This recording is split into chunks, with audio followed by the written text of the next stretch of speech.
Assalamualaikum ya wali Allah. Assalamualaikum ya mursyid Allah. Assalamualaikum ya barakatul anam. Assalamualaikum ya misbah al-zalam. Assalamualaikum ya ghaisat istighosah. Assalamualaikum ya malikaz zaman. Abina Sayyid Ahmad Sahibul Wafatajul Arifin Qaddasallahu sirrahul. Tahiyatan minna ilaikum warahmatullahi wabarakatuh. Al-Fatihah. Bismillahirrahmanirrahim. Alhamdulillahi rabbil alamin arrahmanir rahim maliki yaumiddin. Iyyaka na'budu wa iyyaka nasta'in ihdinas siratal mustaqim.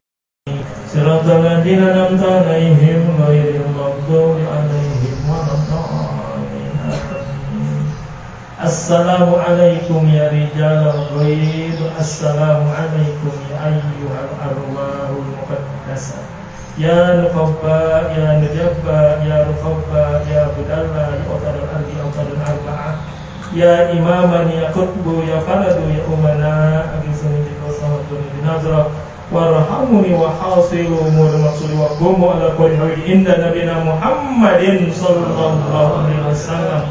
Salamakumullahu ta'ala fid dunya wal akhirah. Allahumma sholli ala nabi Khidri alaihi salam. Al-Fatihah.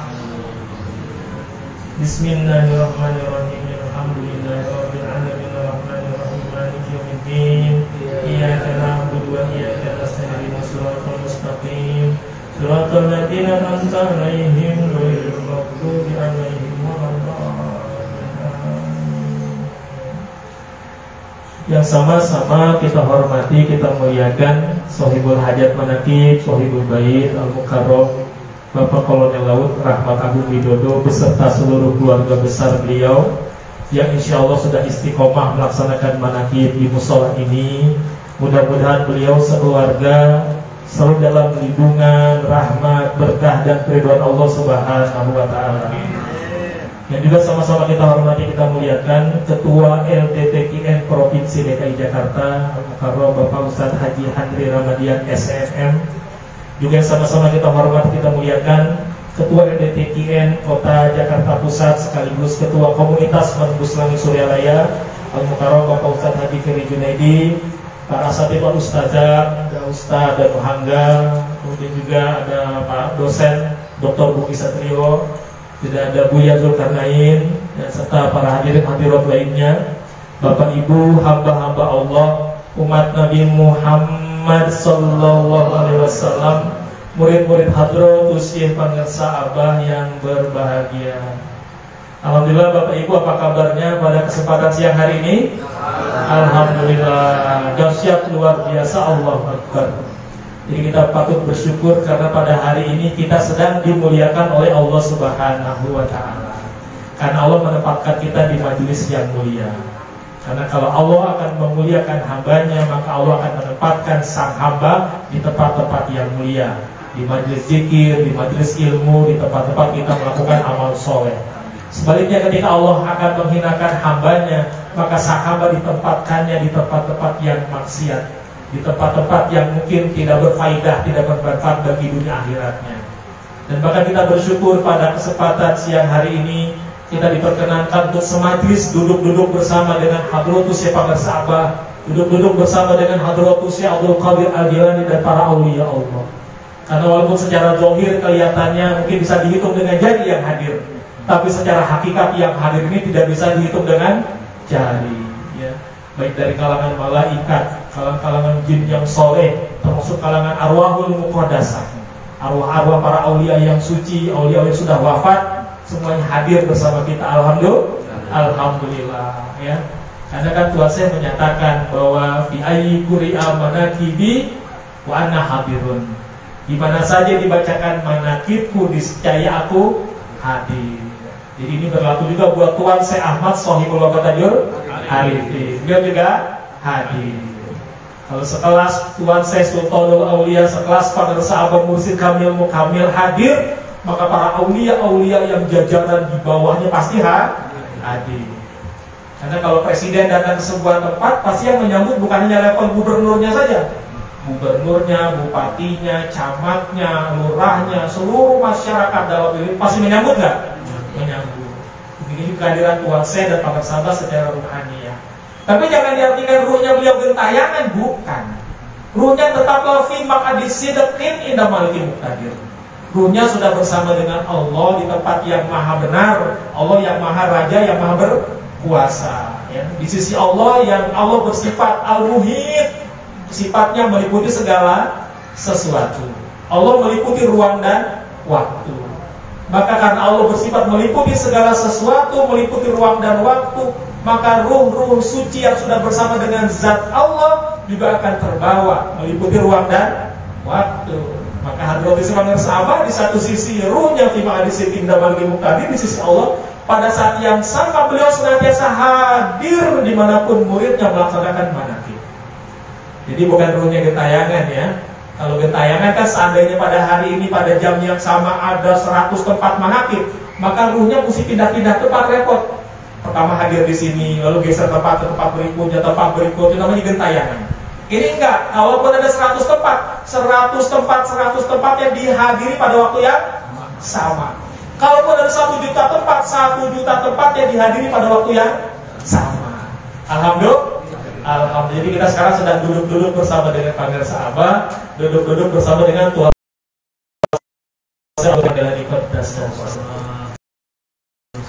Dan tadi kita sudah menyimak manaqib Sultan Aulia Syekh Abdul Qadir Al-Jilani, dibacakan manqobah yang ke-8 tentang pedoman hidup beliau ya. Jadi beliau ditanya, ya apa pedoman hidup Tuhan dalam pandangan hidup beramal? Dan Tuhan saya menjawab, alayya bisidqi wa ma kazibtu qattu. Wajib bagiku berlaku benar, pantang bagiku untuk berdusta selama-lamanya. Apa yang saya sampaikan ini adalah merupakan sebuah koreksi ya dari beberapa teks-teks sebelumnya. Kalau para hadirin menyimak buku manqobah yang lama ya, maka akan didapati bunyinya adalah alayya bisidqi wa ma kazibtu faqat. Maka redaksi ini salah di bagian akhirnya karena menyebutnya wa ma kazibtu faqat. Lalu kemudian diterbitkanlah buku-buku yang baru, termasuk buku manqobah yang ini, ya, yang tadi yang lebar di sini, berupaya untuk mengoreksi belakangnya benar, depannya malah salah. Karena kalau kita baca di sini ala sidqi, tidak alaya, tapi ala sidqi wa ma kazibtu qattu. Belakangnya benar, depannya malah salah. Jadi yang benar mana? Yang barusan saya katakan, alaya bisidqi wa ma kazibtu qattu. Kenapa saya yakin demikian? Kalimatnya harus alaya bisidqi. Pertama, mubalik senior kita, ya Ustadz Soleh Masud sudah mengatakan kalau ala sidqi itu kalimatnya tanafur, tidak fasohah. Jadi kalimatnya tanafur, ya tidak fasohah. Yang kedua, memang ada padanan, ada rujukan hadisnya. Kalau Tuhan saya mengatakan alaya bisidqi, baginda Nabi telah berpesan kepada para sahabatnya, alaikum bisidqi. Kalau Tuhan saya karena mengarahkan ke dirinya sendiri, bunyinya tadi alaya bisidqi, wajib bagiku berlaku benar, wajib bagiku berlaku jujur. Tapi kalau baginda Nabi karena sedang berbicara kepada para sahabatnya, kalimatnya alaikum, alaikum bisidqi, wajib bagi kalian semua berlaku benar. Ya, kata Nabi, fa innas sidqa yahdi ilal birri. Jadi alaikum bisidqi, fa inna sidqa yahdi ilal birri, fa innal birra yahdi ilal jannah. Itu sabda baginda Nabi besar Muhammad sallallahu alaihi wasallam. Jadi wajib bagi kalian semua berlaku benar. Karena dengan berlaku benar, dengan bersikap jujur akan menunjukkan kalian yang menjadi orang-orang yang berkebajikan, orang-orang yang berbakti, orang-orang yang melakukan kebaikan. Maka pelakunya itu namanya al-abror, orang-orang yang melakukan kebaikan. Dan orang-orang yang ketika kamu melakukan kebajikan maka akan mengantarkan kalian ke dalam surga. Ya, alaikum bisidqi, fa inna sidqa yahdi ilal birri, fa innal birra yahdi ilal jannah. Jadi kata kuncinya adalah berlaku benar, berlaku jujur. Makanya Tuhan Syekh Abdul Qadir Al-Jilani sebagaimana Rasulullah SAW sejak kecilnya itu sudah sudah jujur. Rasul itu punya predikat Al-Amin, orang yang dipercaya. Dan yang ngasih predikat itu kaumnya yang bahkan penyembah berhala. Karena apa? Sejak kecilnya memang Rasulullah tidak pernah berdusta. Sama seperti Tuan Syekh Abdul Qadir Al-Jilani. Ibunya tadi sudah berpesan ya kepada putranya, tapi sudah tahu nih sebenarnya sejak kecil ibunya tidak pernah melihat Syekh Abdul Qadir berdusta, tidak pernah berbohong. Makanya karena begitu bersihnya, begitu sucinya, sebenarnya Tuan Syekh itu sudah mencapai kolbu yang suci bahkan sejak masa kanak-kanaknya. Ya, jadi kolbunya sudah suci bersih. Buktinya kesucian kolbunya tadi, beliau bisa memahami bahasa unta. Maka bagi kita yang menyimak kisah Manqobah ini, jangan dipahami untanya tiba-tiba berkata-kata dengan bahasa manusia. Tidak demikian. Untanya tetap bersuara unta. Jangan dipahami, wah unta tiba-tiba berkata manusia. Nanti akan dihantam, akan diserang oleh orang-orang yang anti tarekat. Tuh, orang-orang tasawuf begitu berlebihan. Dan mereka akan berhujahnya dengan hujahnya Ki Haji Zainuddin MZ sejak zaman Ki Benen. Sejak zaman Ki Benen, sejak tahun Atuk, mana ada unta yang ngomong pakai bahasa manusia. Itu kan kalau bahasa Ki Benen bukan masalah tadinya. Tahun Atuk dan zaman Ki Benen ya. Sejak zaman Ki Benen ya, sejak tahun Atuk gak akan pernah ada unta ngomong bersuara manusia. Memang kita juga paham untanya tetaplah bersuara unta. Nah, siapa pernah dengar suara unta kayak gimana nih? Gitu ya. Atau seperti suara kerbau, suara sapi mungkin mirip-mirip begitu ya. Jadi suara unta kira-kira seperti. Jadi ketika menoleh suaranya tetaplah suara unta. Tapi suara unta tersebut dipahami oleh Tuan Syekh Abdul Qadir Al-Jilani ya, dengan kalam ya, dengan sirnya beliau yang suci tadi. Dan ini pun sama seperti kisah Nabi Sulaiman. Ketika Nabi Sulaiman sedang melintas, lalu ada ya rombongan semut. Lalu sang ratu semut. Inilah hebatnya Al-Quran. Al-Quran kan tidak belajar ilmu zoologi, ilmu hewan. Artinya Nabi Muhammad tidak belajar ilmu zoologi. Tapi yang mengatakan dalam itu adalah namlatun. Berarti semut jantan, semut betina. Betina, maksudnya ratu semut. Dan tahu bahwa pemimpin semut itu bukan raja, tapi ratu. Semut bukan dipimpin oleh raja semut, tapi ratu semut. Makanya kalimatnya namlatun. Ya, jadi Qalat namlatun, berkata namlatun, berarti semut betina, dia ratu semut. Ya ayuhan namlu, ya wahai para semut. Nah begitu, jadi mengatakan pada semut, masuklah kalian ke sarang-sarang kalian, jangan sampai terinjak oleh pasukannya Nabi Sulaiman. Dan Al-Quran juga mengatakan fatabas sama dohika min kauliha. Perhatikan kalimat Qurannya. Nabi Sulaiman aslinya begini, maka tersenyum dan tertawalah Sulaiman karena ucapannya. Tidak ada kalimat mendengarnya di dalam teks aslinya. Tapi kalau kita baca terjemahan Al-Quran Indonesia, maka Nabi Sulaiman tersenyum dan tertawa mendengar ucapan tersebut. Teks aslinya Al-Quran ada kata mendengar nggak? Tidak ada. Kenapa tidak ada kata mendengar? Karena semut itu berkomunikasi bukan pakai suara. Kalau pakai suara keluar dari mulut kita, yang nangkap telinga, maka mendengar itu ditangkap oleh telinga. Komunikasi semut itu mengeluarkan gas feromon, aroma. Maka dia membuat sebuah macam aroma ya, yang menjadi komunikasinya semut. Jadi semut berkomunikasi bukan dengan mengeluarkan suara, dengan mengeluarkan aroma. Kalau mengeluarkan aroma, yang menangkap itu telinga Nabi Sulaiman atau hidungnya Nabi Sulaiman? Hidungnya. Makanya yang memahami itu bukan Nabi Sulaiman mendengarkan suaranya, enggak. Itu hebatnya teks Al-Quran. Hanya diterjemahkan dalam bahasa Indonesia pakai kata mendengar. Aslinya ada mendengarnya enggak? Enggak ada. Karena semut berkomunikasi bukan pakai suara, tapi komunikasinya pakai aroma. Artinya hidungnya Nabi Sulaiman dibuat menangkap ya bentuk aroma-aroma yang ditimbulkan oleh semut, lalu aromanya terhirup, dan Nabi Sulaiman paham apa yang dimaksud oleh aroma tersebut. Bahasanya paham begitu. Jadi namanya ya kalam siri. Jadi mendengar bukan karena mendengar, tapi karena mencium aroma gitu ya. Nah, Tuan Syekh pun karena kesucian kolbunya tadi, beliau sudah menangkap nih ya bahwa sang unta tetaplah bersuara unta, tapi dengan kejernihan kolbunya itu menjadi kalam siri bagi Tuan Syekh. Maka tertangkaplah maksud apa yang disampaikan oleh unta gitu. Nah bahkan Bapak Ibu ya, kalau Tuhan saya itu namanya unta kan, itu kan hewan makhluk hidup. Bapak Ibu saja pasti dalam keseharian itu mampu menerjemahkan bahasa yang makhluknya tidak hidup, benda mati. Kalau unta kan tadi makhluk hidup. Dalam keseharian Bapak Ibu, bahkan Bapak Ibu bisa memahami kalam siri yang dikeluarkan oleh benda mati. Pernah nggak? Kapan mengalaminya, kapan? Ketika Bapak Ibu sedang di jalan raya, lagi melaju kencang-kencangnya, tiba-tiba melihat lampu lalu lintas berwarna merah. Bapak Ibu melaju atau berhenti? Berhenti. Karena ketika lampu merah itu berwarna merah, maka seolah dia berkalam. Nggak ada suaranya nggak? Tapi seolah dia berbunyi stop, begitu nggak? Nah, Bapak Ibu berhenti nggak? Itu namanya kalam siri. Tidak ada suaranya, tapi Bapak Ibu paham. Dia berwarna merah, artinya dia berkata stop. Ketika dia berwarna kuning, seolah dia berbicara hati-hati atau siap-siap. Maka ketika hijau, dia berbunyi seolah silakan jalan. Bapak Ibu jalan nggak? Jalan. Itu namanya kalam siri.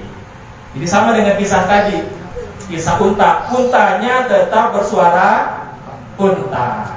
Tapi Tuhan saya karena kejernihan kolbunya, kesucian kolbunya, karena sejak kecil nggak pernah berdusta, nggak pernah berbohong, maka dia bisa menangkap ilham ya, bahkan kalam siri yang Allah letakkan dalam ucapan unta tersebut. Maka seolah-olah unta berkata, hai Abdul Qadir, bukan beginilah tujuan hidupmu dilahirkan di dunia. Jadi bisa dipahami ya. Kalau ada yang menyerah, orang tarekat, kita juga nggak memahaminya begitu Pak. Kita nggak nganggap untanya berkata-kata dengan suara manusia, tetapi dia berkata-kata dengan suara unta. Hanya Tuhan saya dibuat paham.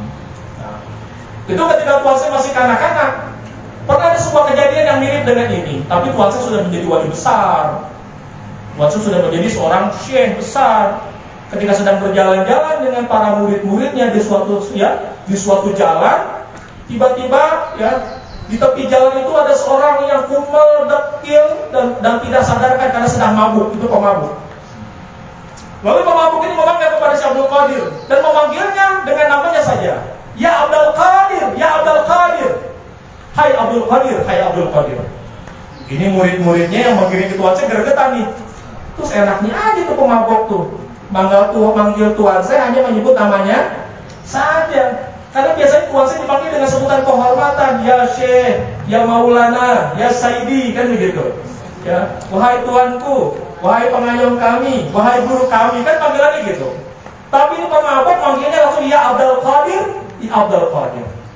Dan luar biasanya Tuhan saya ya, dengan ketawaduan, dengan tersenyum menghampiri ke pemabuk tersebut. Lah baik, ya itu ucapan yang sangat rendah. Lah baik, kata Tuhan saya. Kalau yang sekarang itu kan baik gitu ya. Karena orang-orang dulu gitu dipanggil orang tua ya, baik, maksudnya lah baik, lah baik. Dan dia bertanya kepada Tuhan saya, hal Allah qadir, apakah Allah berkuasa? Sampai di situ saja pertanyaannya, nggak ditambahkan. Berkuasa dalam hal apa, tidak diteruskan. Hal Allah qadir, apakah Allah berkuasa? Dan Tuhan saya menjawab, na'am, iya, Allah berkuasa. Saat pemabuk bertanya lagi, ya Abdul Qadir, lah baik, kata Tuhan saya. Hai Allah Qadir, apakah Allah berkuasa? Naam, kata Tuhan saya. Ya, Allah berkuasa. Yang ketiga kali dia memanggil lagi, ya Abdul Qadir, hai Abdul Qadir, lah baik, kata Tuhan saya. Hal Allah Qadir. Untuk pertanyaan yang ketiga Tuhan saya nggak berani jawab. Beliau gemetar dan dia langsung bersujud sambil menangis, beristighfar, astagfirullahaladzim, beristighfar. Tinggal murid-muridnya bingung. Ini kenapa Tuhan saya? Ya, pemabuk cuma nanya hal Allah qadir, apakah Allah berkuasa? Yang pertama dijawab dengan iya, yang kedua dengan iya, ketiga malah Tuhan saya bersujud sambil menangis, nggak berani jawab. Lalu setelah selesai dari sujudnya, Tuhan saya berkata kepada murid-muridnya, ya sekarang kalian urus pemuda ini, bawa ke asrama kita, ke zawiyah kita, mandikan dia, perlakukan dengan baik, berikan makanan, pokoknya memberikan penghormatan. Muridnya tambah bingung, kenapa Tuhan saya malah seperti itu? Ya. Lalu kemudian ada yang bertanya, wahai Syekh, memangnya apa Ya, apa yang terjadi antara kau dengan dia? Kenapa dengan pertanyaan pertama kau jawab iya, iya, lalu kau malah yang ketiga malah ketakutan dan bersujud kepada Allah? Maka Tuhan saya menjawab, ketika dia bertanya hal Allah qadir, apakah Allah berkuasa, maka di dalam sirnya Tuhan saya, sama seperti kisah tadi, dari dalam sirnya seolah-olah pemabuk tadi berkata, hai saya Abdul Qadir, apakah Allah mampu, Allah bisa menerima tobatku, Allah bisa menjadikanku sebagai orang yang bertobat? Intinya begitu. Tuhan saya berkata, naam, iya, Allah mampu menjadikan kau orang yang bertobat.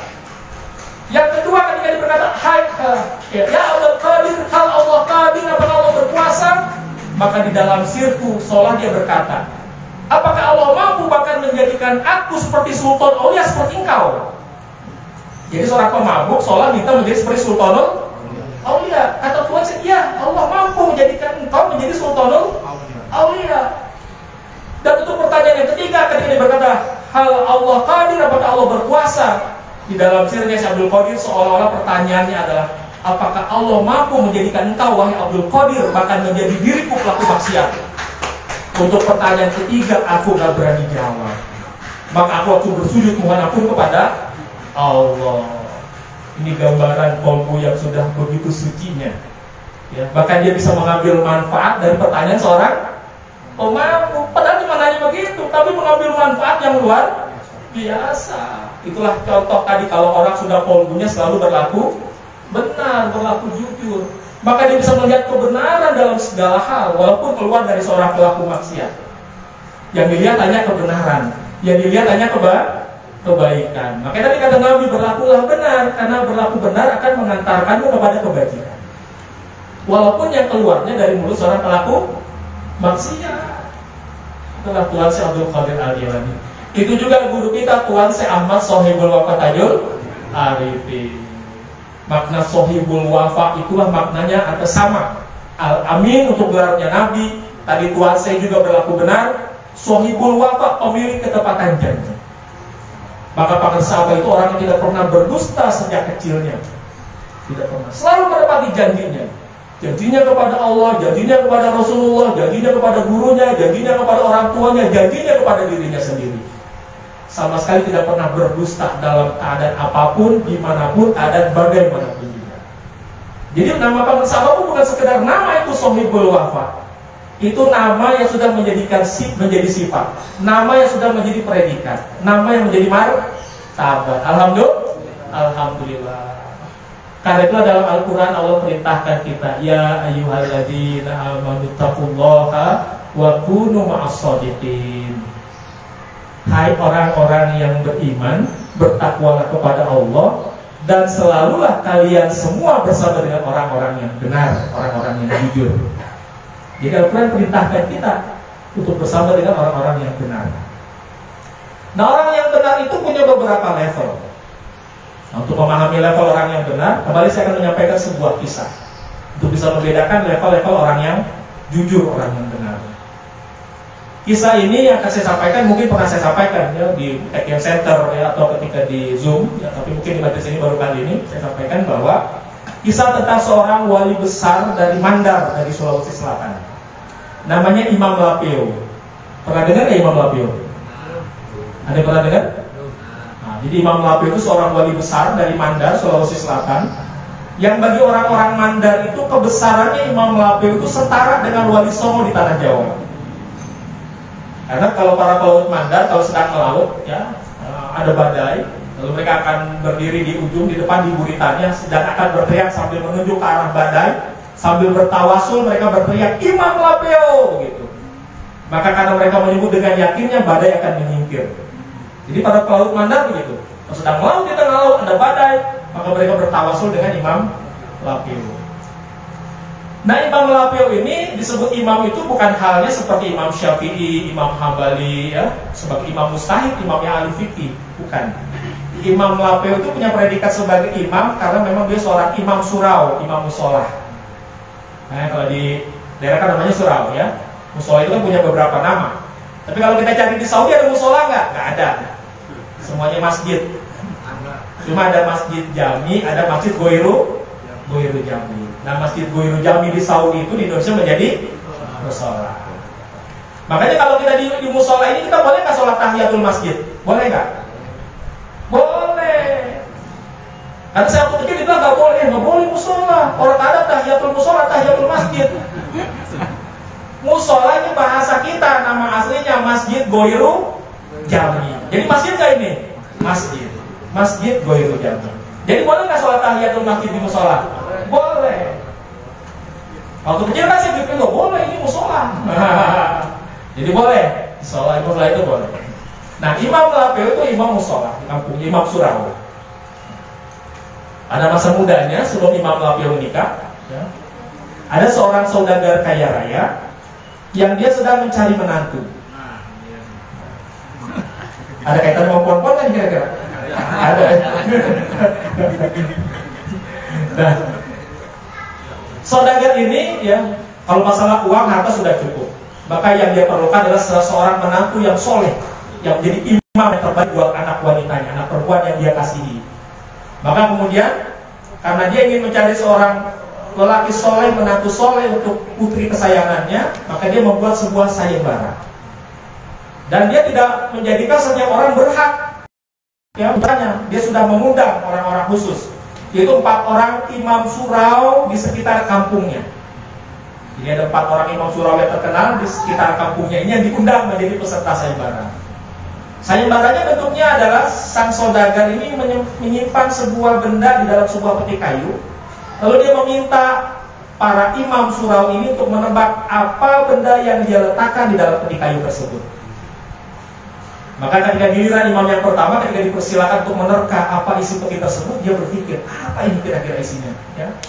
Lalu kemudian ya, dengan tebak-tebakan, ya, dia berkata, kalau tidak salah isinya adalah segenggam beras. Gitu. Maka sang saudagar ya hanya tersenyum saja mendengarnya, tidak membenarkan, tidak juga menyalahkan. Tapi yang jelas jawabannya salah. Jawabannya salah. Cuma dia senyum-senyum aja. Dipersilakanlah imam yang kedua.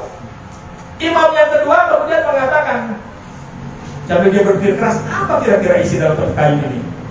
Dia berkata lagi, kalau tidak salah isinya adalah seperangkat pakaian. Maka sang saudagar hanya senyum-senyum saja, tapi dia juga ya tahu jawabannya salah. Imam yang ketiga. Nah, imam yang ketiga ini memang imam yang secara kesolehannya dia sudah di atas 2 imam sebelumnya. Kezuhudannya, terkenal dia soleh dan zuhud, waroknya melebihi 2 imam yang sebelumnya. Maka kemudian dengan izin Allah dia berkata, insya Allah isinya adalah sebutir intan. Maka sang saudagar tersenyum senang, tapi tidak berkata-kata. Cuma kalau ibarat film warkop, dia berkata, ini baru calon mantu, sudah lama aku nanti-nantikan. Kayak kasino, kan kalau kasino kan ini baru cewek, sudah lama aku nanti-nantikan. Nah, begitu. Itu kalau kasino, ya penggemar warkop pasti tahu nih kalimat ini. Ini baru cewek, sudah lama aku nanti-nantikan. Tapi ini baru bukan milenial yang hadir. Tapi kan yang lebaran warkop diputar lagi ya. Jadi kata sang saudagar, ini baru calon mantu. Karena jawabannya benar. Memang dia meletakkan sebutir intan di dalam peti kayu tersebut. Maka kemudian yang keempat giliran Imam Lapio. Maka dengan izin Allah pun Imam Lapio sudah tahu, dia sudah buka syafa, isinya memang sebutir intan. Tapi kalau Imam Lapio ikut dan menjawab sebutir intan, dia akan dianggap meniru jawaban imam yang ketiga. Maka dengan spontan Imam Lapio berkata, ya Allah jangan permalukan saya, isinya kosong. Maka kata saudagar, gimana ceritanya kosong?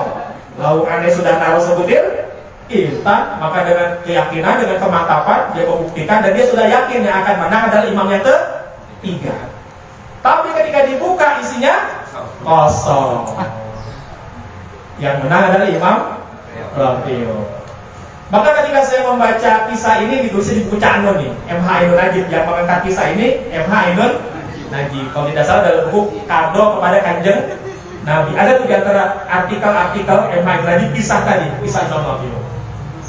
Maka ketika membaca kisah ini saya jadi paham, oh ternyata ada orang yang disebut orang yang benar dalam istilah as-sodiq. Ya, itu imam yang ketiga.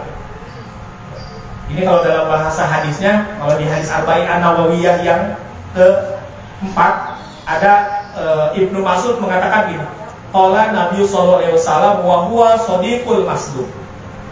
Berkata Rasulullah SAW, dan dia adalah as-shadiq dan al-masduq sekaligus, Rasulullah. Tapi untuk kisah ini imam yang ketiga itu predikatnya as-shadiq, orang yang benar.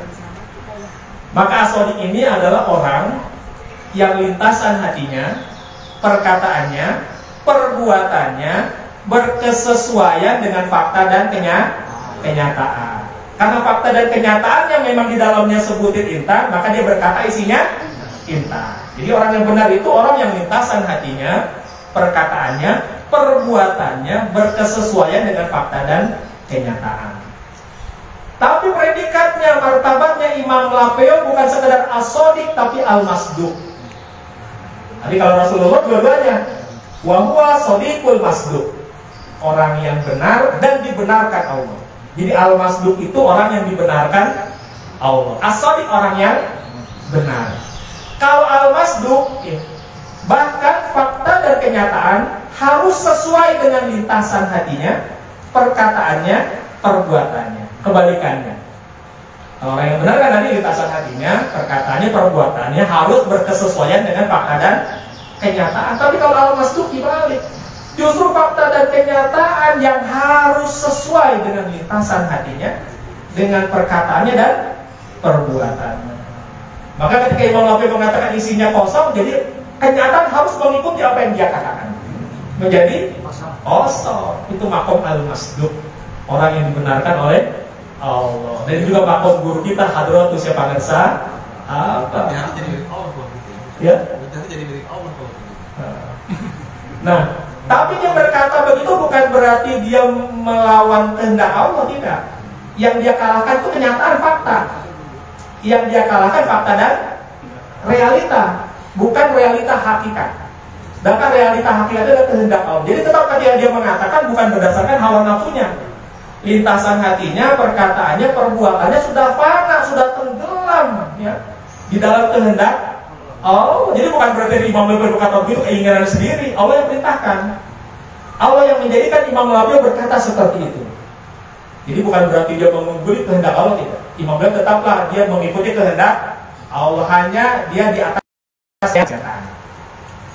Nah, orang-orang seperti ini kalau dalam bahasa di tawasul ada sufiyatil muhaqqiqin. Kita kalau baca Al-Fatihah kepada sufiyatil muhaqqiqin, orang-orang sufi yang telah sampai di level hakikat, tahu hakikat yang sebenarnya ujung perjalanannya.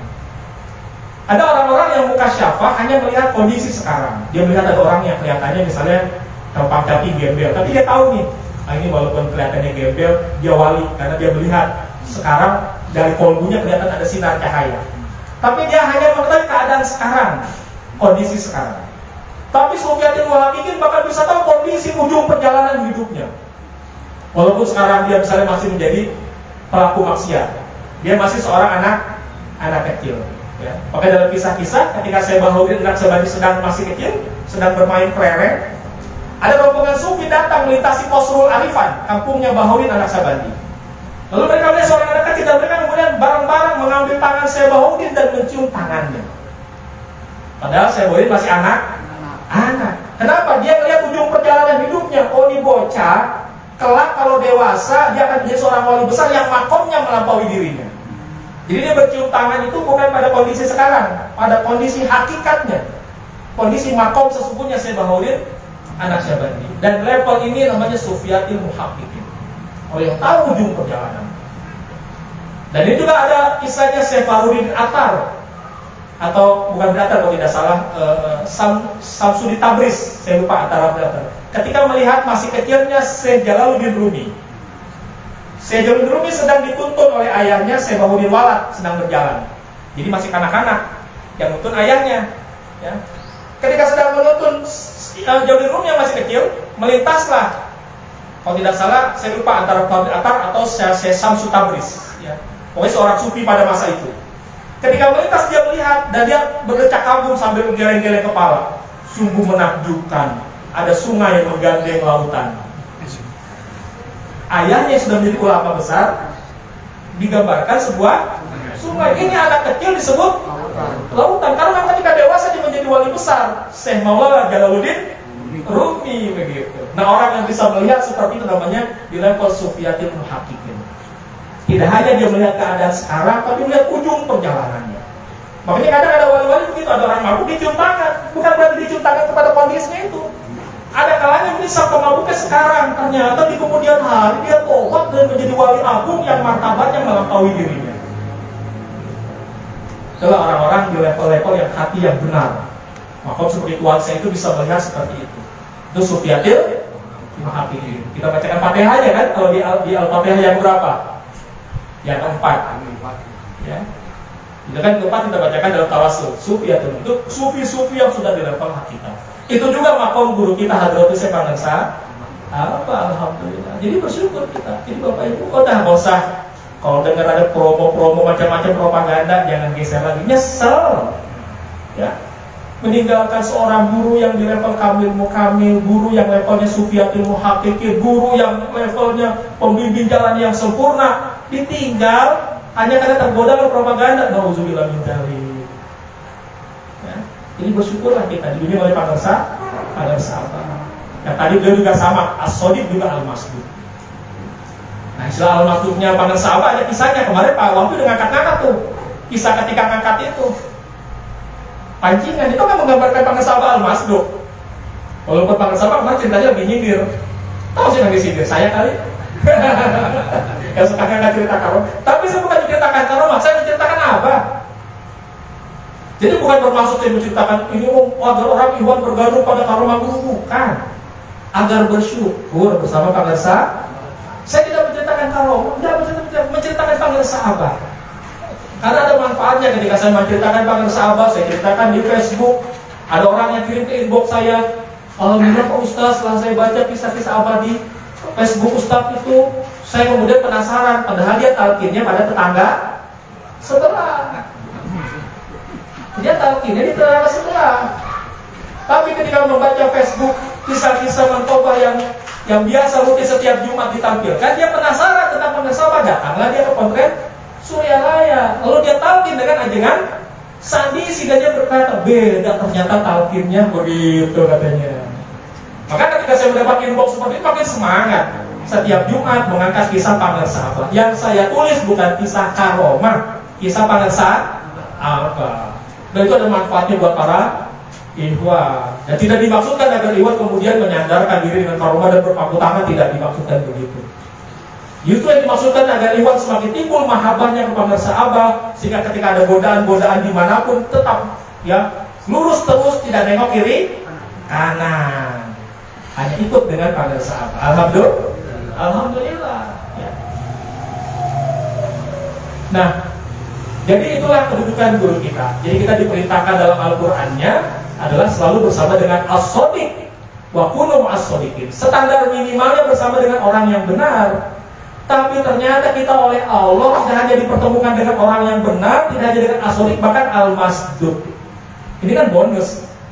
Jadi kita sudah menjadi perintah Al-Qur'annya lebih dari perintah. Perintah nyuruhnya as-shadiq, ketemunya dengan al-masduq. Ini kan nikmat Allah yang luar biasa. Kita berjumpa bersama al-masduq. Ya. Kayak saya katakan tadi kisahnya ketika yang tadi gambarannya ketika Pangersa Abah didatangi oleh Kiai Juret. Kiai Juret nantang Pangersa Abah. Itu kan Kiai Sakti dari Pemalang, ya. Sengaja menantang Pangersa Abah, lalu kemudian diterima oleh Pangersa Abah dengan santun. Pangersa Abah begitu, kalau menerima siapapun, mau orang berniat buruk, berniat jelek, tetap diterima dengan baik, dengan santun. Nah kemudian ketika Pangersa Abah yang menyambut Kiai Juret, maka sebagai melayani seorang tamu, Pangersa Abah menghidangkan makan dan minum. Ya, namanya tamu kan sediakan makan dan minum.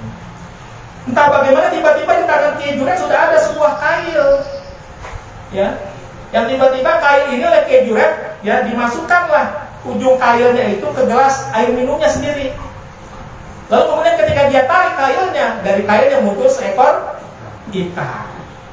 Yang bahkan ikannya lebih besar dari ukuran gelas. Gimana ceritanya itu?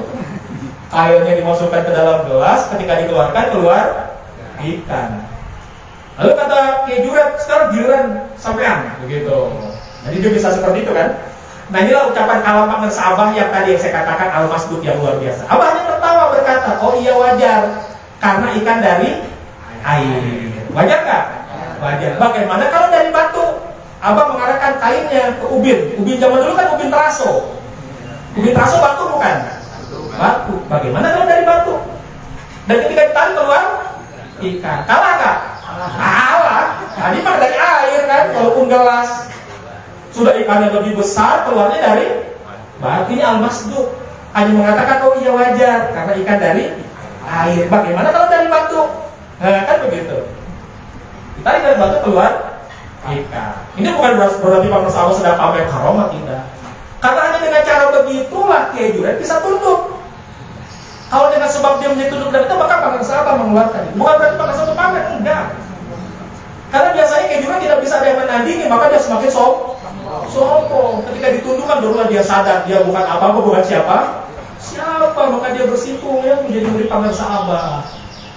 Inilah hebatnya ya seorang yang sudah hatinya benar, sama seperti Tuan Syekh. Hanya dengan perilakunya saja membuatkan seorang menjadi tobat. Sama juga dengan Syekh Bahauddin An-Naksabandi. Kalau tadi kan kalau Tuan Syekh dengan fi'linya, dengan perbuatannya. Seorang perampok bertobat dengan perbuatannya. Syekh Qadir. Pernah kejadian yang sama Syekh Bahauddin, tapi dengan ucapan Syekh Bahauddin. Syekh Bahauddin sedang berjalan. Dalam masa dia tidak salah sama dengan Syekh Bahauddin, masih muda, masih sedang mengembara, sedang holwat di tengah kesepian, di tempat-tempat yang sepi ya. Dan ketika sedang berjalan ada seorang berkuda. Orang ini kelihatannya sebagai perampok, menghunuskan pedang sambil bawa minuman keras. Lalu dia kemudian sambil menghunuskan pedangnya dia berkata kepada Syekh Bahauddin An-Naksabandi, siapa kau pemuda? Begitu. Jadi bertemu di tengah hutan, lalu dia menghardik Syekh Bahauddin An-Naksabandi sambil menghunuskan pedangnya. Siapa kau? Dan apa jawaban Syekh Bahauddin An-Naksabandi? Saya adalah orang yang tobatmu di tanganku. Lalu dia turun. Dia cium tangan Syekh Bahauddin An-Naksabandi dan mengatakan bertobat. Itu ucapan yang keluar dari kolbu yang sama seperti kolbu yang suci, yang bersih. Kalau Tuan Syekh dengan perilakunya menyebabkan perampok taubat. Kalau Syekh Bahauddin dengan ucapannya, siapa engkau? Aku adalah orang yang taubatmu di tanganku. Begitu doang. Coba kalau kita ngomong gitu, sembarangan lu kebas gitu. Itu yang ngomong hati yang bersih. Karena hati yang bersih, dari hati yang bersih terpancarlah nur dan nur kolbu tersebut. Dan kita hati kita ngomong begitu, ditempelin sama dia. Ya don't try this at home. Jangan dicoba. Bersihkan dulu kolbu kita. Ya. Kalau kolbu sudah bersih, insya Allah punya dampak sama. Apakah seperti Syekh Bahauddin An-Naksabandi, apakah seperti Tuan Syekh Abdul Qadir Al-Jilani. Tapi bersyukurlah kita untuk menjadi orang yang benar, orang yang shodiq, sudah diberikan alatnya. Untuk mencapai predikat orang yang shodiq, kalau mengejarnya ke martabat itu susah. Karena kita bingung bagaimana kriterianya. Cara gampangnya, orang yang jujur, orang yang benar itu punya sifat lawanannya. Maka as-shodiq itu lawannya kadzib, dusta. Orang yang benar lawannya orang yang dusta. Kalau as-shodiq dengan bentuk kalimat yang lebih mubalaghah, yang lebih kuat bersangatan lagi, disebut as-siddiq. Orang yang benar. Kalau as-shodiq ini benarnya apa? Tadi ucapannya.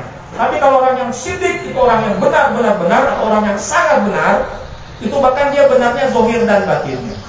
Nah, lawannya orang yang benar adalah orang yang siddiq, lawannya adalah munafik.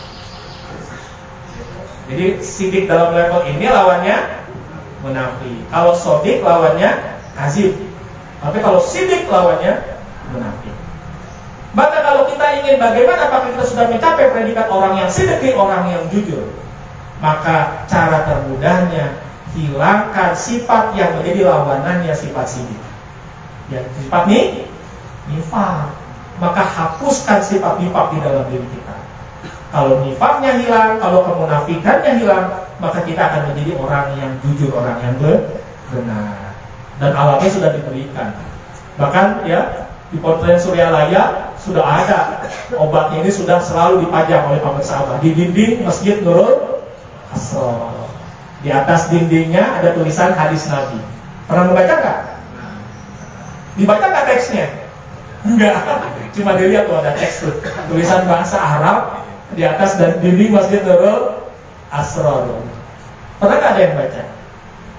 Qala Rasulullah sallallahu alaihi wasallam, ya, berkata Rasulullah sallallahu alaihi wasallam, ta'awazu billahi min khusyu'in nifaq.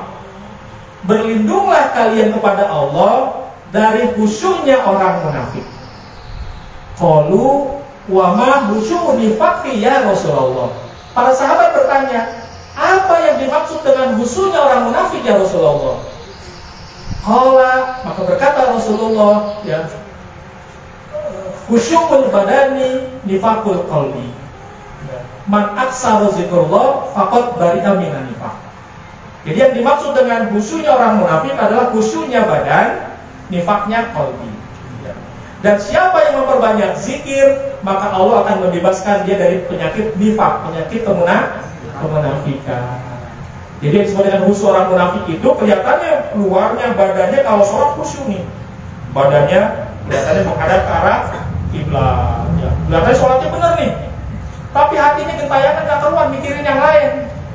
Itu namanya khusyuk orang munafik. Termasuk juga apa, kalau kelihatannya penampilannya kalau lagi di mana diam aja, soleh banget, gak pernah nengok-nengok, tapi hatinya punya rencana-rencana jahat, niat-niat jahat. Kalau matanya, kalau bahasa mata itu seperti kayak doa Allahumma tohir lisani minal kizbi wa qalbi minal nifaqi wa basori minal khianati. Mata yang berkhianat. Ini kalau di film-film mata berkhianat itu pakai kacamata hitam, kesannya ngadep ke sana nih, katanya mata ngadep ke sana, cewek ke sana. Kacamata itu cakep ngadep ke sana kan? Katanya lagi ngeri, kok cewek cakep tuh gitu. Itu namanya mata yang berkhianat. Kelihatannya kalau duduk nunduk-nunduk tapi sambil ngintip-ngintip cewek gitu.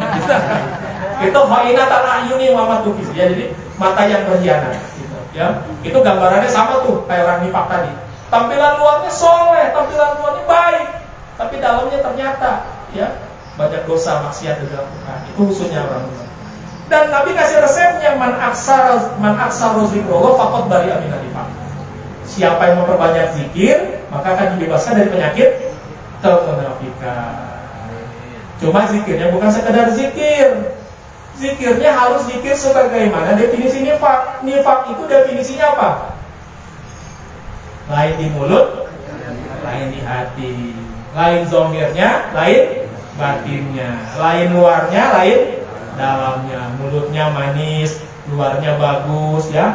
Zahirnya tampilannya bagus, tapi di dalamnya kotor, busuk, rusak dalamnya. Itu namanya munafik. Jadi tampilan luarnya bagus, dalamnya kotor, dalamnya rusak, itu munafik. Makanya zikirnya bukan asal zikir, zikir sesuai tadi dengan definisi ini.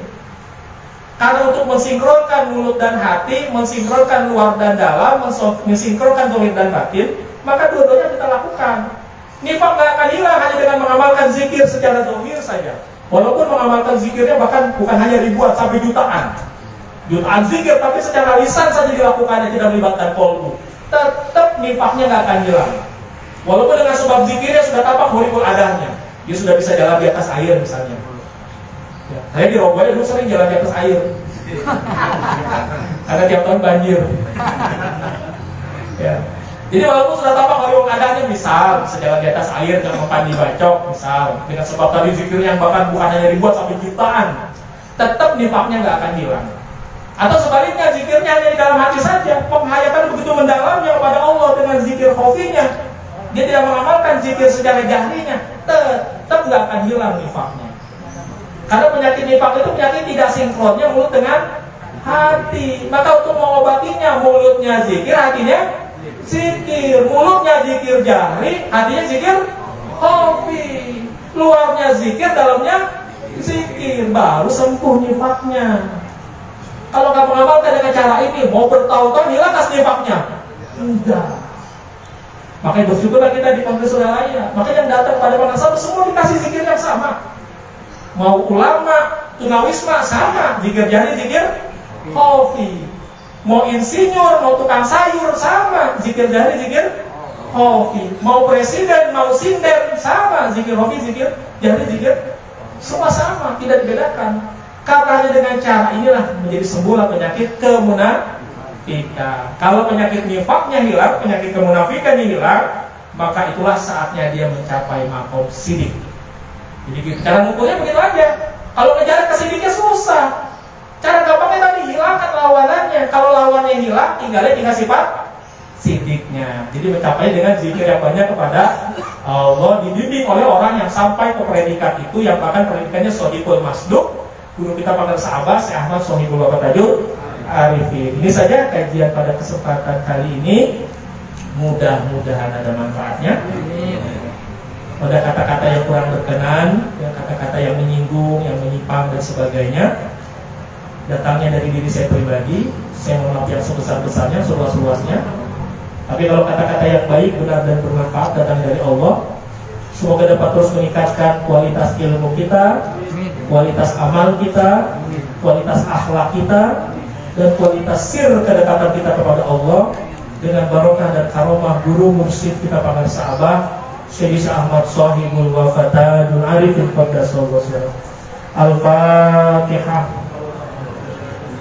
Bismillahirrahmanirrahim. Alhamdulillahirabbil alamin arrahmanir rahim maliki yaumiddin. Iyyaka na'budu wa iyyaka nasta'in ihdinas siratal mustaqim. Shiratal ladzina an'amta 'alaihim ghairil maghdubi 'alaihim waladdallin. Demikian subhanakallahumma wa bihamdika asyhadu an la ilaha illa anta astaghfiruka wa atubu ilaik. Wa 'alallahi tawakkalna wa ilaihil mashir. Wassalamu alaikum warahmatullahi wabarakatuh.